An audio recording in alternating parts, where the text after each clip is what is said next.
you ask, where are you putting your effort? Is it acquiring new customers, or is it more of the loyalty and retention of people who are familiar with your brand? And some of it may be kind of cross section of the two based on proximity and those types of things. But Yeah. are you seeing anything on that front, or any reactions to those strategies?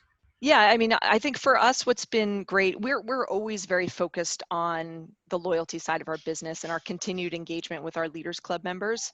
That hasn't really shifted much during the crisis, and it won't shift much going forward.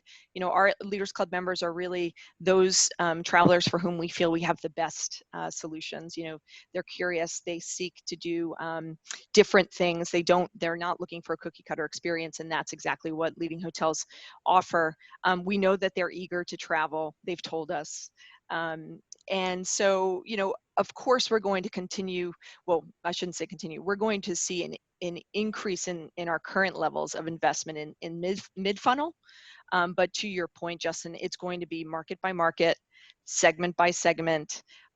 We're going to be very data-driven in our approach to investment and increasing our investment. And it's not going to be kind of, broad scale approach. It's going to be very surgical, based on market. We have a dashboard that we're looking at consumer sentiment. We're looking at COVID cases. We're looking at hotels that are open, obviously, Google volume, Google keywords. We're looking at our own website. We're looking at quite a rich set of data to determine at what point we'll start investing and where and how. That's great. When we asked people where they were going to shift their spend, I was happy to see that value prop and messaging was going to get some refinement. Yeah. I was also happy to see that pricing strategy was not one of the top places to see the shift. It's interesting, and a few people have said, "Oh, the value prop shouldn't change," but I would argue that it should be at least looked at again, right? I think it's an interesting point, and I was going to say, from an LHW perspective, we differed slightly from the survey results in that I would have to say that our product and service offering is what I think is one of the most sustainable shifts that we're going to be making. It's shifted over the last couple of months, and it's likely to be the most sustained shift really for us going forward. The crisis, as you are all intimately familiar, forced all of us to quickly pivot to respond to the needs of the customers and guests. We responded by shifting resources and investment to developing new products and services to support our hoteliers as they endured this extraordinary experience for which no one had a guidebook for how to manage this. So we really accelerated our focus on empowering the individual success of each one of our members by building and delivering products and services for them that they couldn't do as easily for themselves. So an example of this is we recently announced the LHW Healthy Stays commitment.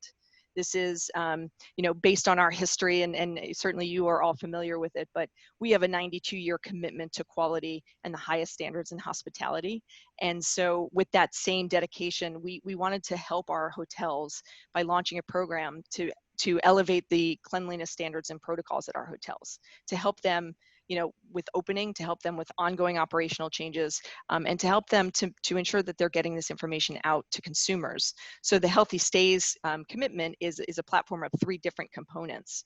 The first is expert medical guidance on what we collaborated with Remote MD and ProHealth Environmental to create specific guidelines for our members around disinfection to ensure that they're taking the steps necessary to create the safest possible environment for guests and employees.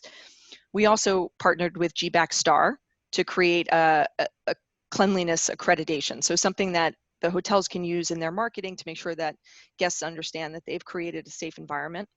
And also on an ongoing basis, you're familiar with leading quality assurance. It's the standards that about 20 plus luxury hotels use.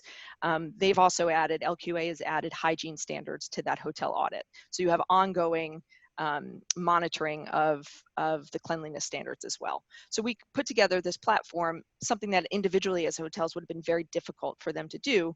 And we launched that about probably 3 or 4 weeks ago at this point. And it's been very, something our hotels really needed. So we're doing more of that kind of thing. We launched several new platforms, like this webinar series where we've brought in experts on marketing, revenue management, crisis management, leadership. We've launched an online hotelier community, so it allows our members to get together to share best practices online. And we've built a COVID-19 resource center and virtual learning library to empower our hotels with the information that they need in this time. So we really shifted our resources and focus to make sure that our hotels had what they needed, to the extent we could provide the support to navigate this time and get them ready to open successfully.